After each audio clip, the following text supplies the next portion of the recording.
外地人咧係可以喺越南當地買樓，亦都係用自己嘅名字喺呢一個嘅樓契上面嘅。呢個購買嘅資格方面咧，其實都係非常寬鬆嘅，只要你擁有呢個就可以喺越南當地買樓㗎啦。係會有一個海外買家嘅配額啦，係唔可以超過整個項目嘅呢個 foreign quota 係非常之值錢嘅。越南係目前全亞洲增長最快嘅新興經濟體之一。而家咧，越南咧總共有超過1億200萬嘅人口，單係胡志明市就已經有超過900萬嘅人口啦。佢哋呢一個年齡嘅結構非常之年輕，同時佢哋嘅消費力咧亦都慢慢咁樣提升。新興住宅年年都供不應求。過去嘅5年咧，喺優質嘅地段胡志明市嘅樓價咧，其實已經上升咗超過40% 咁多。想了解海外物業，我係石城 Jaden， 陪我一齊放眼世界。咁好多投資者咧，第一個問題咧就會問：哇，越南係呢個共產嘅國家嚟㗎，係咪真係可以外國人喺越南投資㗎？另外，安唔安全，或者係咪會有好多限制呢？今日咧就會將整個嘅買賣流程啦、法律上面嘅一啲問題啦，同埋呢一個樓市方面嘅分析，一一同你哋拆解一下。外地人咧係可以喺越南當地買樓，亦都係用自己嘅名字喺呢一個嘅樓契上面嘅。呢個並唔係一個灰色嘅地帶，而係一個白紙黑字2015年嘅 Housing Law 上邊嘅一個改革，正式開放俾海外嘅買家去擁有越南當地嘅物業。呢個購買嘅資格方面咧，其實都係非常寬鬆嘅，只要你係可以成功入境越南啦，擁有呢個越南嘅 Visa Stamp 咧，唔需要一個長期居留嘅簽證，亦都唔需要工作簽證，就可以喺越南當地買樓㗎啦。第二點需要留意嘅咧，就係海外買家咧，如果你買當地越南嘅公寓咧，係會有一個50年嘅 leasehold。簡單啲嚟講，你係可以擁有呢一個業權50年，同時亦都係可以續期1次嘅。所以咧，你買越南嘅apartment 或者 condo 嘅話咧，咁其實你就係可以擁有呢一個嘅物業嘅業權100年，就同可能其他東南亞嘅地區，譬如泰國一個永久產權唔同。所以咧，呢個係要你需要去考慮嘅一個少少風險。但係以我哋嘅經驗啦，其實之前嘅買家持有嘅期限大概都係5至10年，所以100年嘅呢一個產權咧，其實係非常之足夠去俾你去操作嘅。而喺呢100年入邊咧，其實咧你就係可以將你嘅單位出租啦，或者係轉售嘅。咁最重要嘅一個點咧，係會有一個海外買家嘅配額啦，係唔可以超過整個物業、整個項目嘅30%嘅。你每買一個海外嘅配額咧，其實咧你係可以轉售俾海外買家或者係本地買家嘅。但係當你呢個海外嘅配額轉售咗俾呢個本地嘅買家嘅話咧，咁成個公寓嘅海外買家嘅配額咧就會減少一個㗎啦。所以咧呢一個 foreign quota 咧只會係慢慢咁樣減少，並唔會係上升，係非常之值錢嘅。咁喺越南置業咧，其實個流程都相對簡單嘅。咁第一當然就係睇樓啦。如果你揀啱咗心儀嘅項目咧，就要同發展商或者你嘅中介去確認，究竟呢一個係咪 foreign quota， 你係咪可以仲喺呢一個物業成為佢哋嘅業主。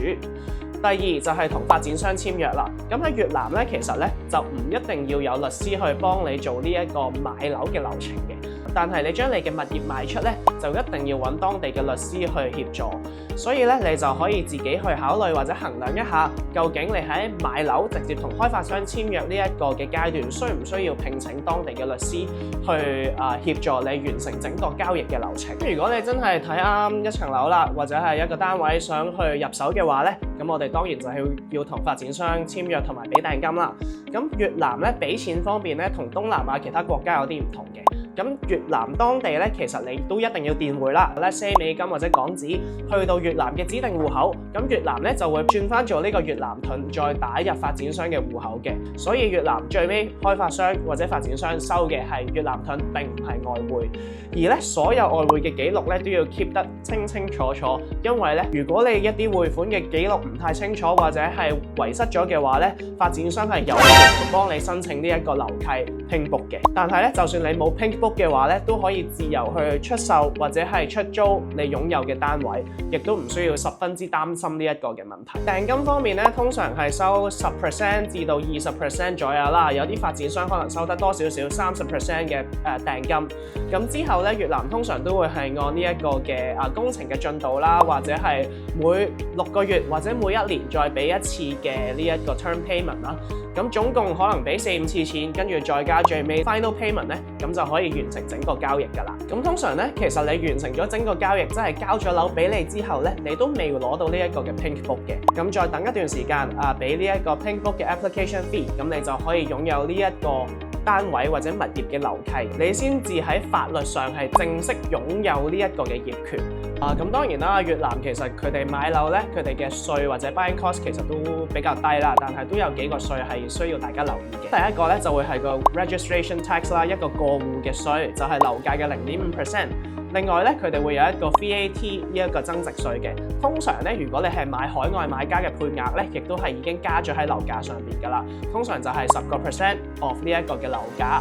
第三，佢哋會有呢一個嘅 maintenance fee， 通常咧就係樓價嘅2%，係 for 呢一個咧公共維修用途去用嘅，亦都係一次性嘅付款嘅啫。另外，你話如果持有成本，你將物業出租嘅話咧 ，income tax 入息稅咧就係你嘅租金嘅10%。最後真係你要轉讓你嘅單位出售嘅話咧，就係會俾呢一個2% 嘅過戶費，咁就可以成功將你嘅物業轉售，同埋將錢匯翻去你本地嘅戶口㗎啦。咁我都喺呢度做一個少少嘅總結啦。有3點其實值得大家去留意，睇下越南樓究竟適唔適合你哋嘅。第一就係越南當地佢哋會有外匯嘅管制，咁你每一筆匯入或者匯出嘅錢咧，其實都係需要去證明究竟你呢一筆錢嘅來源或者係用途係做啲乜嘢嘅，唔可以隨時真係好簡單咁樣將錢匯出或者匯入啦。呢個係第一個嘅問題。咁第二個問題咧就係喺越南當地買樓咧係做唔到按揭嘅，因為當地人去做按揭其實都非常之貴嘅，大概係可能8厘利息或者係甚至乎有啲去到10厘咁多嘅。外國人咧佢哋當地嘅銀行咧係唔會接受海外買家嘅按揭，所以你哋咧係會需要可能喺香港做一啲 P loan 啊，或者係用開嘅銀行做一個私人貸款去買越南嘅物業。第三點咧就係呢一個50年產權嘅限制啦。作為海外嘅買家啦，你買越南嘅物業一開始就係有50年嘅產權啦，再額外可以申請另外多50年嘅產權，總共係100年嘅。咁有啲買家或者係投資者就會覺得唔係好穩定啦，唔係好 secure。咁但係以我哋嘅經驗咧，其實100年甚至乎係50年，亦都係非常之好俾你去操控或者係俾你作為一個投資嘅工具㗎啦。所以咧就唔需要太擔心話只係得100年嘅產權並唔夠用，因為咧你賣翻俾越南嘅買家嘅話咧，就絕對冇呢一個後續風險嘅問題。